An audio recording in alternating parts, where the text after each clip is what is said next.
কি ব্যাপার আপু? পড়ো। কি বললি আপন? ইচ্ছা করতেছে আমাকে জড়াই ধরে শুয়ে থাকতে, জড়িয়ে ধরতে ইচ্ছে করতেছে।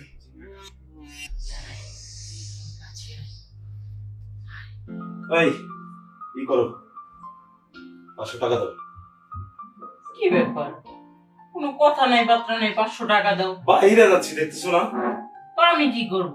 তুমি কি করবা মানে? চোখে তো লাগাইছো চশমা। চশমা লাগাইছি, তোমার সমস্যা কি? আমার যদি সমস্যা নয় তোমার তো সমস্যা হওয়ার কথা না। না, সমস্যা তোমার না, সমস্যা আমার না, সমস্যা তোমার। আচ্ছা কি সমস্যা? কারণ তুমি দেখতে পাচ্ছ না যে আমি বাইরে যাওয়ার জন্য রেডি হচ্ছি, 500 টাকা লাগবে চাইছি আমি। নিজে তো কোনো কাম কাজ করো না, আমি সামান্য একটু টিউশনি করি, এই টাকাটাও তুমি নিয়ে যাও। তাহলে আমি এইসব বাদ দিয়ে ঘরে বসে থাকি। টিউশনি করো কি জন্য? সংসারের জন্য না? আমি কি সংসারের বাইরের লোক নাকি আমি? সংসারের জন্য করি, তাই বলে আমার কোনো সকাল্লাদ নাই, সব টাকা তোমাকে দিয়ে দিতে হবে? একজন মহিলার স্বামী ছাড়া আর কি সকাল্লা থাকতে পারে? আমার কাছে এখন টাকা টোকা নাই। টাকা নাই তোমার কাছে? না, আর থাকলেও এখন তোমাকে দিব না। তুমি আজকাল যেমন ব্যবহার করো না, মনে হয় যে তুমি বাইরে গিয়ে নেশা টেশা খাও, নেশাখোরের মতো ব্যবহার করো। আচ্ছা তুমি তো শিক্ষিত মহিলা, তাতে কি হয়েছে? তুমি জানো না স্বামী কিছু চাইলে দিতে হয়। আমি তো সবকিছু দিয়ে দিয়েছি। কি দিছো তুমি আমাকে? আমি যা পাই, এই যে 3-4টা বাচ্চা পড়াই, সম্পূর্ণ টাকা তুমি নিয়ে যাও, কিন্তু তুমি নিজে কোনো কাজ করো কয় না। টাকা দেয় তোমার এই বাচ্চারা? কয় টাকা তুমি আমারে দাও বলো? যাই দে তাই তো সবকিছু নিয়ে যাও। এই যে তোমাকে একটা ব্যবসা ধরিয়ে দিলাম, ব্যবসা তো লাল বাতি ধরিয়ে দিলি, ব্যবসা তো করতেই পারলে না, লাভ কি?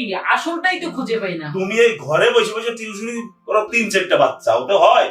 বাহিরে ঘোরো, ঘুরে ঘুরে এলাকায় পাড়ায় পাড়ায় ঘুরে পড়াও, মানুষের বউরা পড়ায়, বুঝো নাই?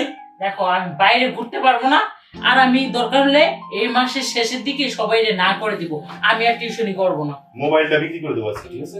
সেটা তোমার খুশি, তোমার জিনিস তুমি বিক্রি করবে না রাখবা সেটা আমি জানি না। যাও তো, মাথা গরম করো না।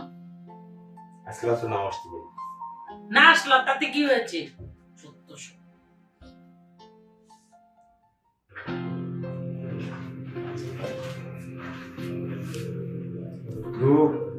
শোন, মন দিয়ে লেখাপড়া করবি, ঠিক আছে? বেদবি করবি না ম্যাডামের লোকে, বুঝতে পারছো? ভালো করে লেখাপড়া করবি, সবাই তোকে দাম দেব, বুঝছস? চল। আসসালামু আলাইকুম। জি ওয়ালাইকুম আসসালাম। কেমন আছেন? আলহামদুলিল্লাহ ভালো আছি, আপনি কেমন আছেন? বসেন। এই যে আমার ছেলেটাকে নিয়ে আসলাম, হ্যাঁ, আপনার কাছে একটু ওকে একটু পড়াবেন। তা না হয় বুঝলাম, ওকে পড়াবো। শুনেন, সারাদিন বান্দামি করে, এদিকে আয়, এদিকে দাঁড়া। সারাদিন বান্দামি করে ঘুরে বেড়ায় টোটো করে, কিন্তু লেখাপড়ার দিকে একটু মন নাই। আসলে কাকা হয়েছে কি, এখনকার যুগ জমানোটা এরকম, কারণ ইয়াং বয়সের ছেলেরা এখন ঘুরে ফিরে করবে, আড্ডা দিবি, এটাই স্বাভাবিক। তারপরেও পড়াশোনা করতে হবে, পড়াশোনা না করলে ভবিষ্যৎ অন্ধকার। আপনার হলেন মানুষ গড়ার কারিগর, এই জন্য আপনার কাছে নিয়ে আসা। আসলে কাকা বাবু হয়েছে কি, আমরা তো কিছুই না, দেয় তো উপর আল্লাহ, আমরা হলো মুছিলা। তা ঠিক আছে, তার ভিতরে যদি চেষ্টা না করি, আল্লাহর উপর সবকিছু ছেড়ে দিয়ে রাখি, তাহলে তো হবে না। না, এটা তো অবশ্যই চেষ্টা করতে হবে, কারণ যেহেতু সন্তান আপনার, আপনার চেষ্টা ছাড়া আপনার সন্তান কখনোই ভালো কিছু করতে পারবে না, কারণ আপনার শিক্ষায় সে শিক্ষিত হবে। সেটাই, যার কারণে আপনার কাছে নিয়ে আসা। আপনি শিক্ষায় শিক্ষিত করবেন। আর দ্বিতীয় কথা হচ্ছে, হাড়গুলো আমার, মাংসগুলো আপনার। আচ্ছা, ওকে মানুষ বানাতে যা করা দরকার আপনি তাই করবেন। আমি আপনার কাছে, ও যদি আমার কাছে কোনো রিপোর্টও দেয়, আমি আপনার কাছে সেই কথা নিয়ে কখনো আসবো না।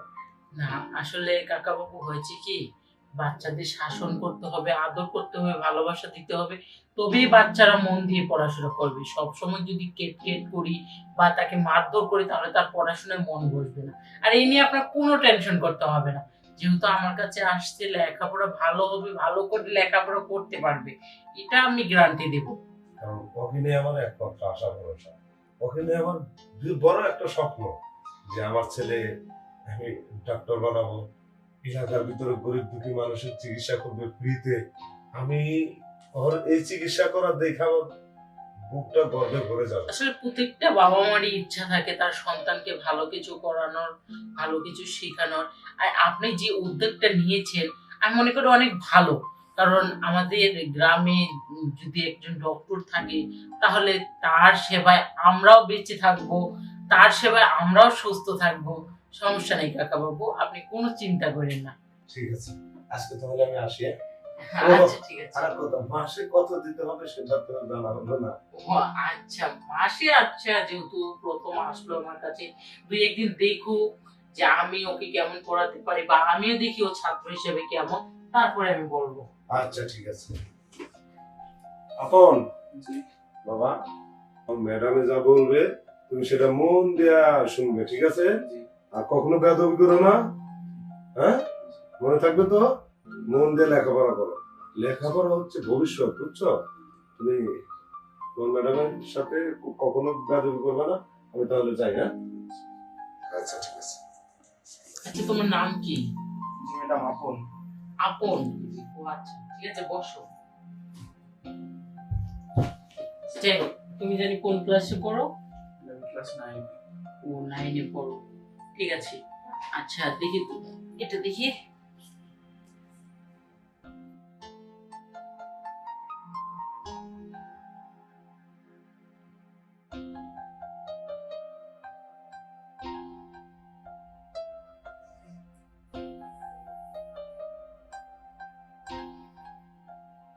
আপন, জি জি আচ্ছা তুমি কি এই পড়াটা পড়েছো? জি ম্যাডাম একটু একটু পড়ছিলাম। ও আচ্ছা, যাই হোক, একটু একটু পড়লে হবে না, সম্পূর্ণ পড়তে হবে। কারণ সম্পূর্ণ না পড়লে তুমি পরীক্ষায় পাশ করতে পারবে না। আচ্ছা আজকে তুমি এটা পড়ো। তুই ম্যাডামের দিকে তাকাই থাক। কি ব্যাপার আপন? জি ম্যাডাম আমি বলছি এটা পড়তে। জি ম্যাডাম। কি ব্যাপার আপন? জি ম্যাডাম পড়ো। জি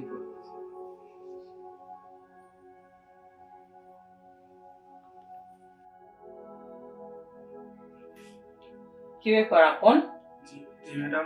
পড়তেছো না কেন? জি ম্যাডাম পড়তেছি।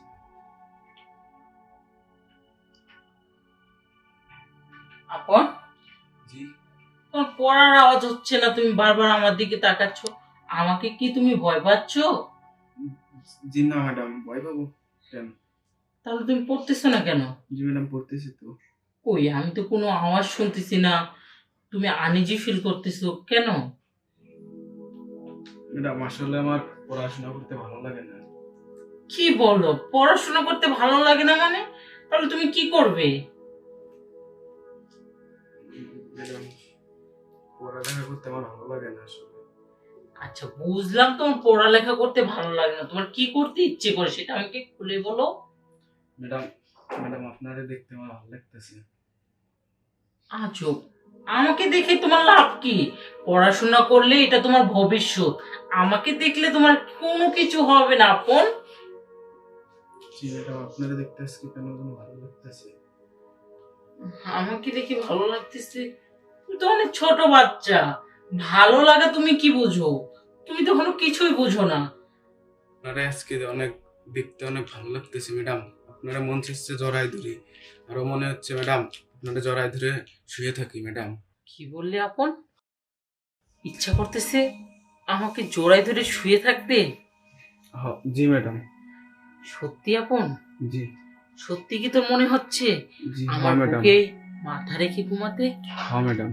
তাহলে আয়, হ্যাঁ আমার কাছে আয়। বেয়াদব ছেলে। আমি কি করলাম মানে? আমি তোকে থাপ্পড় মারলাম, আর তোর বাবাকে এখনই খবর দিই। তোর মতো বেয়াদব ছেলে, যার কিনা এখনো মায়ের কোলে ঘুমানোর অভ্যাসই যায় নাই, সেই ছেলে আমাকে জড়ায় ধরতে ইচ্ছে করে, আমাকে নিয়ে শুয়ে থাকতে ইচ্ছে করে। এই জন্যই তো পড়ালেখা মাথায় ঢুকে না। এই তোর বাবাকে খবর দে, এখনই খবর দে, তোকে এখানে এসে নিয়ে যাবে, তোকে আমি একা ছাড়বো না। ম্যাডাম আপনি আমার মারলেন, আর যদি আমার মা বেঁচে থাকতো তাহলে তার বুকে আমারে নিয়ে ঘুমাইতো। সে আজ বেঁচে নাই বলে আপনি আমারে মারলেন ম্যাডাম। আপন, তোমার মা বেঁচে নাই? জি না ম্যাডাম, আমার মা বেঁচে নাই। আজ মা বেঁচে থাকলে তার বুকে মনে হয় আমারে নিয়ে ঘুমাইতো ম্যাডাম। আপনারা দেখে আমার মায়ের কথা খুব মনে পড়তেছে, সেই জন্য আপনার কোলে একটু ঘুমাতে চাইছিলাম। আপনার দিক তাকালে কেমন যেন আমার মায়ের ছবি ভেসে ওঠে। আপন, আমি বুঝতে পারিনি যে তুমি তোমার মায়ের জায়গায় আমাকে বসিয়েছো। আমি তো ভেবেছিলাম ইয়াং বয়সের ছেলে, হয়তো বা অন্য চরিত্রে অন্য নজরে আমার দিকে তাকিয়েছো। আমি বুঝতে পারিনি বাবা, আসলে আমারও তো কোনো সন্তান নেই। আজকে 11টা বৎসর হয়ে গেল আমার ঘরে আল্লাহ তাআলা সন্তান দেয়নি, সবকিছুই দিয়েছে। আর তোর মা অনেক ভাগ্যবতী, সে তোমার মতো একটা সন্তান জন্ম দিয়ে নিশ্চিন্তে ঘুমাচ্ছে। আমি বুঝতে পারিনি, আমাকে ক্ষমা করে দি বাবা। হায়, আমার বুকে আয়। মা, আজ থেকে আমি সন্তানের অভাব বুঝবো না, তুই আমার সন্তান। আর আমি তোকে লেখাপড়া করে তোকে ডাক্তার বানাবো, তোর বাবার স্বপ্ন পূরণ করব। ঠিক আছে বাবা? ঠিক আছে, এই যে মাকে কথা দে যে মন দিয়ে পড়াশোনা করবি, দে কথা দে। আজ থেকে মা আমি ভালো হয়ে যাব, পড়ালেখা মন দিয়ে পারবো মা। ঠিক আছে বাবা, আজ থেকে আমিও মন দিয়ে আমার সন্তানকে পড়াবো। আমার যতটুকু চেষ্টা আমার সন্তানকে ডাক্তার বানাতে হবে না? ঠিক আছে বাবা, তুই বই পড়, এই নে, পড়াটা কমপ্লিট করবি আজকেই, ঠিক আছে?